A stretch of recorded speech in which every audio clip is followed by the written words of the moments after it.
अच्छा जी, आज हम उन बदतहजीबियों का जिक्र करेंगे जो होती हैं बाजारों में, दुकानों में, ग्राहकों की तरफ से या दुकानदारों की तरफ से।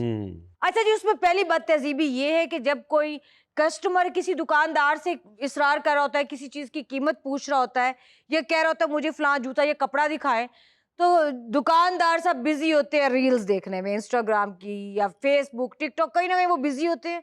जब रील खत्म होती है उसके बाद वो तसल्ली से पूछते हैं जी कुछ कह रहे थे आप। उन्होंने बड़े डीट होते हैं, ये नहीं कहते कि जी अजी अब क्या कह रही थी, बल्कि वो रील खत्म होने के बाद वो उसी से खातून से कह रहे थे बाजी ये कसूर चद्दड़ दा ना ते बेकसूर मोमडा इकबाल भी नहीं जे।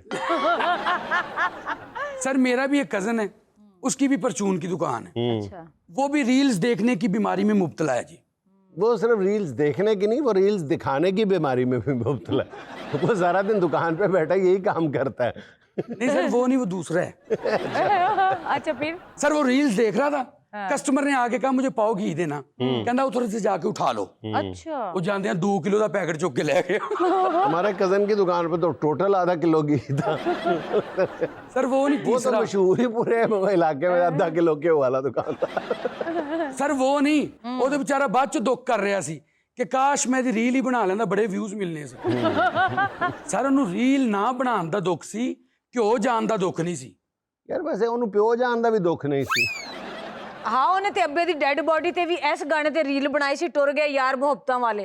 नाल पता की कह रहा सी, 2 को फिल्टर होर लग जांदे ना ते अब्बे दे मुंह ते बड़ा नूर आ जाना सी। सर देखे ना ऐसी हरकतें करके पहले अपनी गाहकी खराब करते हैं, फिर अपने दोस्तों को बता रहे होते हैं यार शरीका ने ना काले जादू की बंदिश की थी। सर हम तो ये सुनते आए हैं कि जो ग्राहक होता है वो बादशाह होता है, खाक बादशाह होता है कि उसके ऊपर दुकानदार की कोई तवज्जो ही नहीं होती। अच्छा, दुकानों पे या सेल्स पॉइंट पे या जहां पर भी लेन देन हो रहा होता है वहां पे एक और बदतहजीबी तो नहीं कहना चाहिए, एक हमारा एक जनरल एटीट्यूड है कि हमने ऐन मौके पे जाके जेबों से पैसे निकालने होते हैं और वहीं पे जाके गिनती करनी होती है, वहीं पे जाके कम पैसे पूरे करने होते हैं। फिर अगली जेब, पिछली जेब, अंदर वाली जेब, इधर वाली कमर वाली जेब, जहां जहां जेब नहीं भी होती वहां भी हाथ मार रहे होते हैं हम पैसे पूरे करने के लिए, और पीछे जो है वो और ग्राहक इंतजार कर रहे होते हैं अपनी बारी का। पेट्रोल पंप पे देख ले, किसी जगह भी देख ले, जहाँ पे लाइन लगी होती है उस वक्त पैसे पूरे कर रहे होते हैं। इवन टोल प्लाजाज पे आप देख लें। और जुल्म ये है कि जो पीछे खड़े इंतजार कर रहे होते हैं इस बदतहजीबी की वजह से, वो भी इतनी देर में पैसे नहीं अपने पूरे कर रहे होते हैं, वो भी रील देखने में लगे होते हैं। सर कुछ तो पीछे खड़े होके अगले की जेब में से पैसे निकालने की सोच रहे होते हैं। तो तुम पीछे खड़े होके ना निकाला करो, तुम साथ खड़े होके निकाला करो, पकड़े जाने का चांस भी कम होता है। सर आप मुझ पे इल्जाम लगा रहे हैं सर, मैं पैसे कभी नहीं निकालता। मांगता हूँ। हाँ। सर है कि 5-10 की आपे कर लेनी थी। सर जहाँ पे हम दुकानदारों की रील्स देखने का जिक्र कर रहे हैं ना, दूसरी साइड पे जो कस्टमर्स होते हैं ये भी कोई कम नहीं करते। इन्होंने भाई चीज लेनी है नहीं लेनी, इन्होंने जाके पूरी इन्वेस्टिगेशन करनी है, कहाँ की है, किस ब्रांड की है, कितनी कीमत है, पूरी उसकी वो डिटेल रिसर्च के बाद कहेंगे वेरी गुड। ये भी बहुत बड़ी बात है। दुकानदार जवाब में कहते हैं वेरी बैड। सर जितना अंगूठा नहीं ਹੁੰਦਾ होगा वो किਵੇਂ वेरी गुड कहते। सर वैसे एक बदतहजीबी दुकानों से निकल के बाजारों में भी हो रही होती है। जरा सा रश हो जाए, खौवे से खौवा चल रहा होता है, एक दूजे ਨੂੰ ਧੱਕੇ ਮਾਰ ਰਹੇ ਹੁੰਦੇ ਨੇ, ਘੂਰੀਆਂ ਪਾ ਰਹੇ ਹੁੰਦੇ ਨੇ। ਇੱਥੇ भी वैसे सर सिग्नल लगने चाहिए ने कि सज्जे वाली ट्रैफिक का इशारा खुला है तो टूरे। अच्छा, पैदल चलने का भी वही असूल है जो ट्रैफिक का है। यस सर, बिल्कुल ठीक है। तो मैं ये चाहता हूँ उसके सर इन्हों का भी कोई निजाम होना चाहिए जी। इशारे लगे होन, इधर वाली ट्रैफिक लंघ जाए ए खलोती होवे, फिर इधर वाली लंघे ए खलोती, यानी एक सेटअप बनना चाहिए। शजर वैसे तुम्हारी शिकायत बनती है, जहाँ से तुमने गुजरना है वहां पे ट्रैफिक ब्लॉक ही होनी है, धक्के ही पड़ने हैं। 52 व्हीलर ट्रेलर। अच्छा जी, आज की खबर क्या है आपके पास? आज की खबर बहुत दिलचस्प है मेरे पास।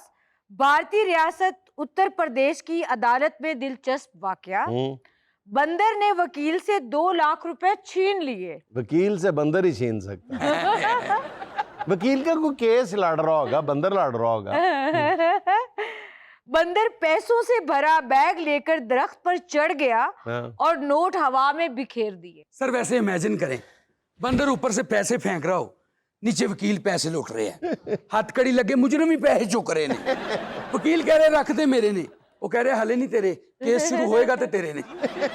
जेड़े घर पे ने वो भी तेरे ने, जेड़ी मेरी बुढ़ी दे सराहने थले पे ने वो भी तेरे ने, जेड़े मैं दुकान ते रखे ने वो भी तेरे ने, सारे तेरे ने। इनू खुला किसी तरीके नाल। जिन्होंने इस मंजर को लेट ज्वाइन किया होगा वो समझते होंगे यही वो दरख्त है जिस पे पैसे लगते हैं। नहीं, वैसे सोचने वाली बात है कि अगर उसने पैसे लुटाने ही थे हाँ। तो उसने वकील से छीने क्यों थे? सर बांदर नू इन्नी अकल हुंदी ते वो बांदर हुंदा। सर जहां तक मैं बंदरों की नफ्सियात से वाकिफ हूँ, वहां तक बंदर भी आपकी नफ्सियात से वाकिफ है। सर बनमानस और बंदर का ताल्लुक ही बड़ा गहरा होता है। अच्छा फिर? सर इसने मुझे बनमानस किस बुनियाद पे कहा है? अल्लाह की कसम मैंने आज तक कभी ऐसे नहीं किया। जिस परफेक्शन से तुम कर रहे हो मुझे लगता है नागा कभी नहीं किया। अच्छा जी, आप लोगों ने देखा होगा कि जो हमारे पाकिस्तानी भाई है ना, ये गर्मियों का मुकाबला करने के लिए हमेशा कोई ना कोई नया जुगाड़ निकाल लेते हैं। आज का जरा ताजा तरीन जुगाड़ मुलाहिजा फरमाइए। दिखाएं जी।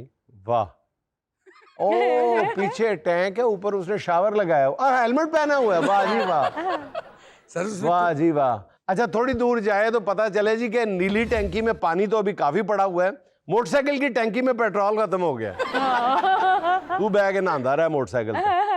सर वैसे इन्ना कि बंदा वैसे शर्म ना भी पानी पानी हो जाता होंदा। लेकिन भाई उसका जुगाड़ बहुत अच्छा है। अब उसको गर्म हवा भी ठंडी लगेगी, एसी के मजे ले रहा बाइक पे बैठ। अच्छा मुझे समझ नहीं आया कि पानी तो हेलमेट पे पड़ रहा है, उसको क्या फर्क पड़ा है? सर वो कानून की पासदारी भी तो कर रहे हैं ना।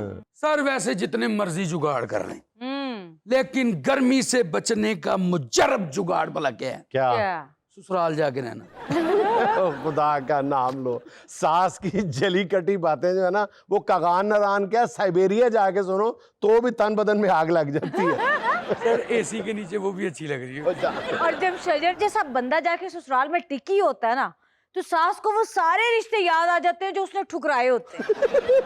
क्या इतना बुरा हूँ मैं माँ, सासू माँ?